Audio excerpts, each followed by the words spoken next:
everyone. Happy Monday. Welcome to today's live video. I'm so excited to share some really cool information with you guys. I know a lot of you are eagerly waiting for me to talk about this topic, so I'm so glad that you are joining us. If you're watching the replay, hello, and thank you so much for watching. So if you're here live with us or if you're watching the replay, please let us know in the comments where you're tuning in from so that we can start to welcome you. Hello, everyone. Awesome. Okay, it looks like we have some people starting to join.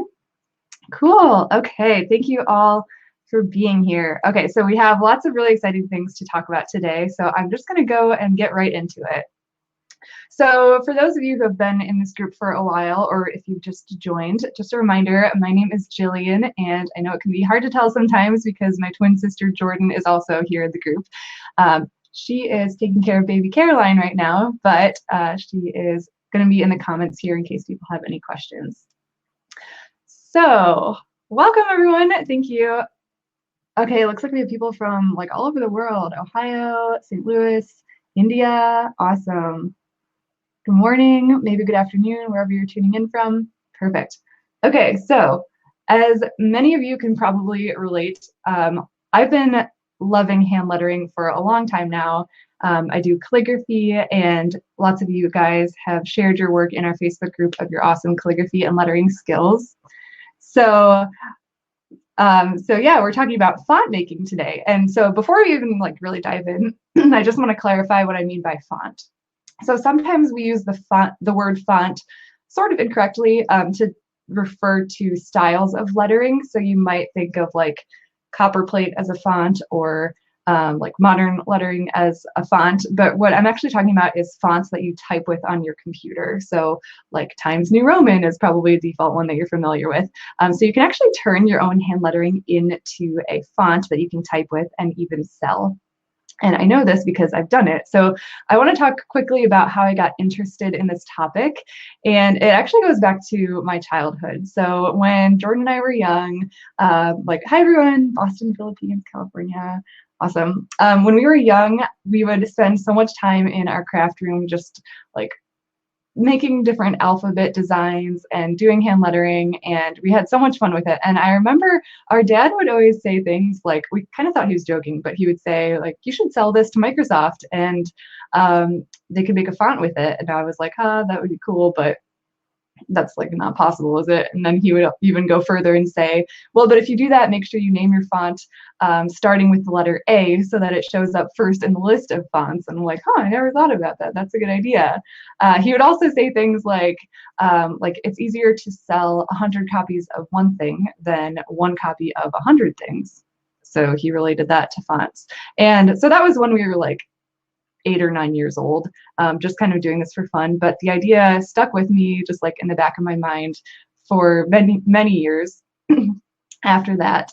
And a couple years ago, I saw this online course that people were talking about that was called Learn Font Making. And I was like, oh, wait, people actually do this. Like my dad joked about it, but he was actually serious. I could actually do this. So I checked it out, and I ended up taking the course, and I loved it so much and created my own font, which if you guys were in this Facebook group March of 2018, then some of you guys remember when we were asking you to help us come up with a name for the font. We ended up going with Twindigo, twin obviously because Jordan and I are twins, and indigo is one of my favorite words, and we like the color as well. So we ended up using the word Twindigo for the font. And so since I created the font, I've been able to use it for a lot more things than I first expected. So I really just created it because I was interested, and like I said, it was something that I always sort of wanted to do just for fun. But the course also taught me that you can sell fonts, and so I've made several $1,000s just by selling the font file, which is great because I don't have to do anything. It's not like selling a custom piece of calligraphy. Like I don't have to sit down and plan a layout and like ship anything. It's just someone who wants the font will buy the file and they can start using it instantly, which is pretty cool.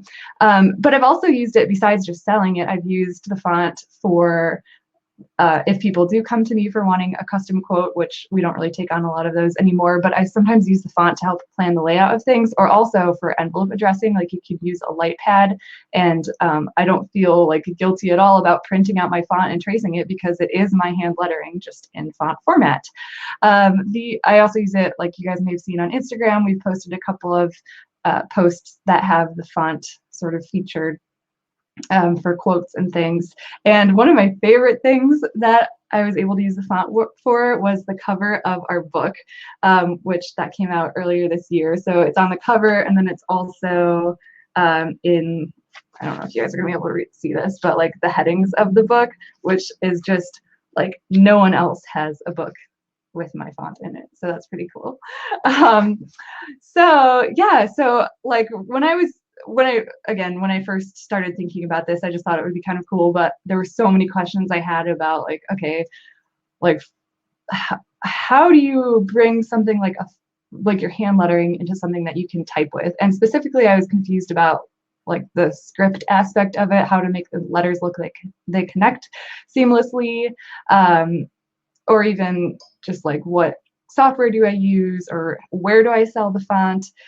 So there are, yeah, lots of questions that I had, but luckily the course that I took answered all of that. So we asked you guys what sort of questions you had about font making, because now you know someone who has made her own font, me, with my lettering. And one of the biggest questions that people DM'd us was, why, if I do calligraphy, why would I want to stop doing that by hand and instead make a font? Why would I want to spend my time on that? So I actually am going to have someone else answer that question. We have a very special guest who is going to be joining us on screen here in a second, and I'm so excited to introduce you to her. Her name is Tila, and she is the creator of the online course that I took, which is called Learn Font Making, and I'm going to bring her up on the screen right now. And please, everyone, say hello to Tila. One second, and here she is. Hi, hey guys. Hello, welcome. Thank you so much for joining our video. Everyone, say hello to Tila. And Tila, Hey could everyone. you take a quick second and just introduce yourself and who you are? Sure. I am a graphic designer and hand letterer based out of Atlanta, Georgia. And I have been very much like Jordan and Jillian. I've been lettering ever since I was a little kid. I was playing around with fonts. That was one of the first things that I played around with when I got my hands on a computer when I was younger. And I was obsessed with all the different styles. And I had this dream in my mind that I could someday type with my own letters, but I had no idea how to do it. So a few years ago, once hand lettered fonts started becoming popular and I saw more and more people doing it, I was like, I'm going to figure this out. I have to figure this out because I'm dying to do it. So I did a ton of research. I read through painful manuals of how to create your lettering into a font and just making fonts traditionally. I kind of weeded out everything that I didn't need to know or didn't need to apply necessarily, and pared it down to everything that was essential to hand lettered font making. Figured it out on my own after basically a year of struggle and reading all these crazy technical terms. And I made my first font and released it, and it did extremely well. So then I got the font making bug and I just kept going after that. And then I figured, there's probably other people that want to learn too. And there's so few resources online. It really feels like it's some big secret that everyone's keeping, because it's so hard to figure out if you're trying to teach yourself. So I figured, a lot of people would probably be interested in this too. And so I decided to make a course, since I was making a lot of tutorials at the time. And I figured, there's a lot of people that would really value this information as well. Coming from a hand letterer, instead of reading all these technical terms, learning from someone just like you. So I made the course. I made the course that I wish I had when I was starting, to save me all of that time. That's amazing. Yeah, I mean, it's so cool to hear that, because I am like not a technical person. I am just a regular old hand letterer, but you were able to teach exactly step by step how to do all the technical stuff, which there's absolutely no way I would have been able to figure that out on my own. Like, I did not have the time to go through all of the manuals and things that you're talking about. That would have just I would have just given up. So yeah, so can you talk a little bit about like, so the people who are watching, actually, you guys in the comments, can you say maybe like what kind of lettering you like to do or calligraphy? So a lot of the people here watching are really good at getting the basics down of lettering and they're finding their own style. So why would they maybe consider creating a font out of their lettering? So with your own style, for calligraphers especially, you're able to, as you spoke about, being able to apply to all of your own pieces of stationery with envelope addressing. There's also a great opportunity if you're creating really large signage. I know for me, I'm really comfortable when I write a certain size, but once I have to write bigger than that, it gets really hard to make it consistent. So with a font, you can print it out and then use it as a template to apply to large signage. And then in the same way you were tracing over with envelopes, you can trace over your lettering on these large signage. I know a lot of calligraphers create wedding related wedding related applications. So this is really, really helpful for those types of applications where you can apply it really large. If you have heavy copy for seating arrangements, maybe you can letter everything out or calligraph it out by using your font as a template. So you don't necessarily have to sell it if you don't want to, but selling it is a great opportunity for passive income because there's only so many hours in the day. And when you're creating everything by hand, you're really trading dollars for hours.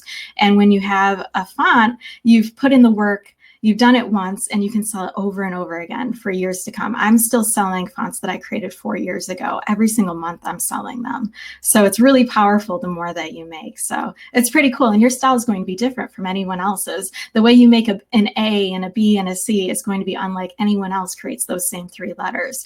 So it's unique to you, and someone else is going to be looking for something like that for their project. I love that you said that because another like she was saying, you can use the font not just to sell the file, but also to help with other projects. So any of you guys in the group, I know there's some of you who have a Cricut or a Silhouette Cameo or other cutting machine where you cut out things like vinyl decals, because I've definitely used my font to make like those stickers that you put on your iPhone case or wine glasses, things like that, where yeah, I could like letter it out by hand, but it saves me so much time to just do it with my font that is my lettering. Also, being able to create mock-ups for your customers using your font to give them a really good idea of what something's going to look like before actually sitting down to create it. So if you guys do custom pieces, yeah, that's something that you could definitely use the font for. It looks like we have a couple people in the comments who have taken the font making course, and I totally agree. Tila is an amazing teacher. Aww. The course goes over everything step by step without being overwhelming. Yes, I couldn't have said it better. Okay, so another question we got was about, do you need to have an iPad in order to make a font? So you don't at all. An iPad is completely optional. So I teach the course with either lettering out all of the characters for your font traditionally on pen and paper, or you can use an iPad if you'd like, using an app like Procreate. If you decide to use an app like Procreate, all you want to do is letter all of your characters out and then send them to your email, which is really easy in the app. And then you're going to bring them into Illustrator, Adobe Illustrator, because it needs to be vectorized in order to become a font later on. So if you're lettering by hand traditionally, all you have to do is scan it into your computer and then you can bring it into Illustrator from there. So really simple process. You do not need an iPad. You have to have a desktop or a laptop computer though, because the font software is only compatible with a desktop or a laptop. Same with Adobe Illustrator. So iPad totally optional, but a desktop or laptop is not optional. You have to have that. Okay, perfect. If you guys are curious, I used Procreate to create the sketches for my font and then brought it in. But if any of what she just said sounds confusing, don't worry. She walks you through step by step of like, if you're wondering what vectorizing is. The way that I learned how to use Adobe Illustrator was pretty much from this course. Like coming into it, I had no experience with Illustrator, and now just using it for creating the font gave me a really good overview of what the program is and how to use it. So now I can use it for other things beyond font making. So that was awesome as well. Okay, so a couple of questions about when you actually are ready to sell your font. So could you talk just a little bit about where you sell it and even like how to know how much to charge for it? Sure. So I sell my fonts on my website. through a service, a third-party service called Gumroad, which is free or it's paid. They take a commission off of your sales, and they take less of a commission if you pay a yearly fee to them. So that's really easy because you don't need any type of approval. You just list it for sale, and then it's up on their platform selling, and you can put it on your own platform. So that's a really easy, very beginner-friendly place to start selling your font.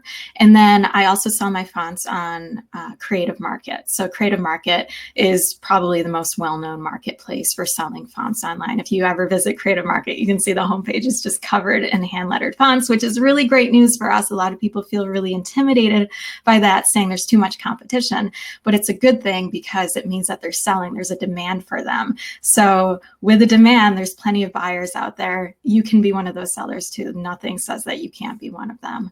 The other places that I recommend are fontbundles.net and the Hungry JPEG. Those are really popular with other students in the class. Their license is just a little bit different than my personal license, so that's why I've opted not to sell on those platforms, but they're perfectly great platforms to sell your font on. So those are the main ones that I would recommend. Perfect. Yeah, it was like when I was starting to think about this, and then I looked at the course and saw like all of the students who have taken the course and seeing just like the amazing fonts that they were creating, I had that kind of thought going through my head of like, well, there's already so many fonts out there. Why would anyone buy mine? Like, is it worth? So, but yeah, so many people have bought mine because like you said, every style is unique. Every single font that's out there is based on the hand letterer who created it, and everyone has their own unique style. So that's definitely something I was thinking about when I was trying to decide if I should spend my time doing this, and I'm so glad that I did. Awesome. Someone said, I'm sorry, you guys, I can't see your names right now, but someone said, I've been a doodler all my life, always doodled in the margins of my notebook. I can definitely relate to that. Decided to do mono. So what I want to talk about really quick is doodling. So isn't it, so I haven't done this, but in your font, can't you like create characters that are actually like pictures or like flourish kind of things, like doodle? I do that and include it as a bonus style of the font. So then people can type with the doodles. So it's really fun. It's a nice bonus. So it incentivizes buyers to purchase from me instead of someone else that doesn't have those doodles. So you get a little bit of extra if you purchase a font that has something else built into it. So I really recommend that within the course, adding some kind of bonus to incentivize buyers, because there's so many hand lettered fonts. You have to be a little creative with how to get attention on your font and then persuade the buyer that your font is the one for them. And just by including something simple like these doodles that you have in the margins of your paper, you can just scan those in and add them right to a font. That part is really, really easy because they don't need to connect to one another. So it's a really fast way to add value to a product that is competing with others, and you can really stand out that way. Yeah, what you just mentioned, I wanted to touch on too, of the characters having to connect to each other. So for a script font, the way that it looks like a script is that the letters connect. I mean, as you guys know, in calligraphy, letters connect. But you can also, like, if you're thinking about this and you're like, well, I want to make something that's doesn't look like calligraphy, you can create a font that is not script, and it's actually, wouldn't you say, it's way easier not to have to worry about it. It's much faster of a process. Although if you have a really consistent looking script font, that part's really easy too, because you can just input the same spacings on one side of each letter in the font program, which I explain like it's super simple. It may sound complicated right now, but it's so easy to do. You just literally plug in a number for each one of your letters, and then it'll all connect. And you don't have to test every letter's relationship with every other letter. So that's really helpful too. A lot of people think you have all these combinations that you need to test, and you're worried that something's not going to connect, but there's a few tricks that I share that make it really simple to make a very beautiful connecting script font. Yes, yeah, that when I was starting, I was like, okay, I can't wait till she gets to that part, because like, how in the world am I going to make this happen so that all the letters end up connecting? But yeah, she shares lots of really good tips for you guys inside the course. If you guys have any questions, please feel free to type them in the comments. I'm just going to scroll here and see. So I saw someone asked, I'm still learning calligraphy and lettering. Do you think I could still successfully try making my own font even if you're still learning? So do you have any thoughts on that? You can definitely create your own font with any lettering style that you currently have. There's always a demand for different styles. Some styles, there's a much higher demand, obviously. I always recommend my students look at the homepage of all those marketplaces that I mentioned, and you can really see what's resonating with buyers, what buyers are purchasing, because on the homepage, those marketplaces order products in the order that they sell because they want the most eyes on what's selling the best, because it helps them make money, it helps their sellers make money. So if you look just at the homepage, it's really easy, basic research to see what types of styles are selling. So if script, brush, calligraphy style is really popular, then you just do your version of that, and you already know that that's a style that's going to resonate with buyers currently. I'm sorry. Yeah. I think I got off on a tangent. Yeah, no, I think that definitely answered it. And also, just like relating this back to the online course, you do have lifetime access if you decide to take this course. So, like for me, yes, I created a font, and it was, I guess, almost a year and a half ago now, or last March is when I created it. But that doesn't mean that I can't go back and create another one and definitely go through the whole process. So, as my style changes, even though like when I created it, I wouldn't have considered myself a beginner to lettering, but now I feel like I've advanced a lot more. So if I were to create a new font, it would be a totally different style than what I made for Twindigo. So as you progress, you can continue like refining or picking out different styles of what kind of font you would want to create. I would also say that you can improve your lettering as you create different fonts, because you really learn about the characteristics that are involved in all of your letters and the consistencies that you're looking for. You learn a lot about letters as you're converting them into a font. So personally, the more that I was creating fonts, the better my hand lettering came out, the better my fonts came out. So that's an added benefit of font making, is you just learn so much about how letters are constructed and how they flow together, that your lettering will just improve naturally because you're right in there. You're zooming in on all the details of the letters while you're creating your font. Yes, it is such a different perspective to have it up on the screen and being able to look at all those small details versus when you're just like writing it with a brush pen or whatever. And yeah, when I remember when I like made all my sketches and then I started vectorizing it and then I started testing the font, there was a couple things where I was like, oh man, I like want to change this. I guess I'll have to like go back and sketch it. Like now, next time I create a font, there's going to be so many more things that I would probably improve on just based on like knowing what my style is. And so what I wanted to say about that is if you guys do decide to take this course, one thing that I can help you out with, since I have taken it myself, and I know I've been teaching a lot of you guys calligraphy, is I can take a look at your sketches before you start vectorizing them, just to like see if there's anything I would suggest, or if you want me to critique your work. You guys know we love doing our feedback videos here in the group. So yeah, I am really happy to help any of you guys who are interested in this, because I want to see your font be as successful as it can be, and I'm excited to look at the different styles that you guys can come up with. Okay, let's see what other questions came in the chat. Okay, we'll talk about course registration in a minute. The course is open for the rest of this week, but we'll talk about that in a sec. How can I start making my own font? Okay, direct me to, okay, well, yeah, let's just talk about the course then now, since people seem like they're really interested. So can you tell us the details of just like what they're going to get and when the enrollment period is open until? Sure. So the enrollment period is for this week only. I keep it open for one full week. If you enroll in that time frame, then you have lifetime access to the course. You get free unlimited updates. You get membership in our private Facebook groups. We've got over 1,000 different hand letters turned font makers in our Facebook group. So if you ever have a question about anything, they're in there. They're really quick to respond. If you have any questions at all, I'm in there all the time. So you get access to me for help now and in the future. And then you get a ton of bonuses. You'll learn exactly which characters that you need to letter out to convert into a font. Sometimes it's easy to forget certain letters or punctuation or symbols. So I've got cheat sheets for that. I've got an Illustrator file that will help you set up all of your letters exactly the way you need them to bring them into the font software. And then I have extra bonus guides on how to include different bonuses within your font, like contextual and stylistic alternates. I explain what those are, which really make your font look hand lettered, because maybe you have like two O's next to each other, and if it's just a regular font, those two O's look repetitive. They look exactly the same.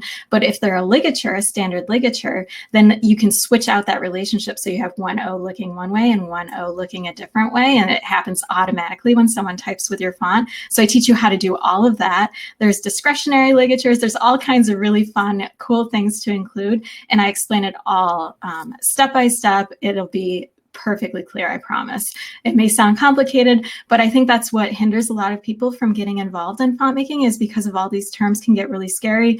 But I promise I break it all down. We're talking the same language here, because I'm a hand letterer and I made this for hand letters. So you don't have to worry at all. And if you have any questions, I'm always around to help. Yes, I am just nodding and nodding, because everything she said, the most exciting thing about this whole thing, I think, was what she was just talking about making your font actually look hand lettered. Because, and I'm actually going to share a couple screenshots of my font in the group later, of like the double O looking different when you type it, and how you can really add those special touches using all of the terminology she was just talking about. Don't worry, I had never heard of any of that stuff either before I got started, but she walks you through like literally every step and shows you on screen what she's doing and how to apply it to your own font. So like I would call it foolproof. Like if you just follow the steps, then you'll be able to create a successful font. So Jordan has shared the link right there if you are interested. So I am an affiliate for the course, which means that I have some extra bonuses to offer you guys if you decide to sign up through my referral link, which you can read about on that page. But a couple of highlights are I will take a look at your font, and just because some of you guys are used to the way that we critique your lettering, I would be more than happy to take a look at it at any stage of the process. Like she said, there's also a really supportive student Facebook group that comes with the course, where you can always ask. I asked a ton of questions in there, and people always got back to me really quickly. I'll also, what was the other? Oh yeah, one thing that really helped with the selling of our font was our Instagram and Facebook presence, because we have tons of people following us who are interested in this kind of stuff. So if you decide to sign up through our link, then I will give you a huge shout out once your font is ready to sell, and link right to it. So hopefully you can get some more traffic there. And I know a couple of you had concerns about, like, I'm beginning hand lettering or calligraphy.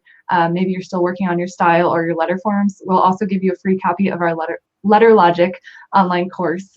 So all of those details are on that page, the link that I just shared, which is lovelyloops.com/learn font making, and you'll find a link directly to the course. Yes, it's completely online. Like she said, you get lifetime access and updates to the course. So Tila, thank you so much for joining this video. We're really excited that we got a chance to chat with you. Is there anything else you want to talk about with the font making course? Otherwise, we really appreciate having you on. I think just one last mention would be that it's entirely pre-recorded, so you can take it whenever, wherever, as many times as you want. It's all pre-recorded, so there's no like having to show up live for anything. You can take it on your own time frame. There's no set amount of time that you have to finish it in. You can refer to it in the future. So it's there for you whenever you're ready for it, and you can take it at your own pace. So there's no pressure at all. And if you need anything along the way, of course, I am always there to help, and our Facebook community is there to help as well. All right, awesome. Well, thank you again so much for being on the show. I'm going to take you off screen now and see if there's any last minute questions. But everyone say thank you to Tila. It was so great of her to be here. So thanks, Tila. We'll talk to you later. Thanks for having me. Okay, bye. All right, guys. That was so awesome that she was able to join us. Thank you. If you guys have any questions, like I said, I will be posting a little bit more information in the group, so you can actually see the font that I made in action, and some of the things that I was talking about, or that we were talking about, with like the how to make it look more hand lettered with the double O kind of things, just because I think you guys would find it really interesting. So I will share that video in here, and if you have any other questions, feel free to reach out. All right, thank you, everyone. Cool. Okay, thanks for joining, and we will see you guys soon. Bye, everyone.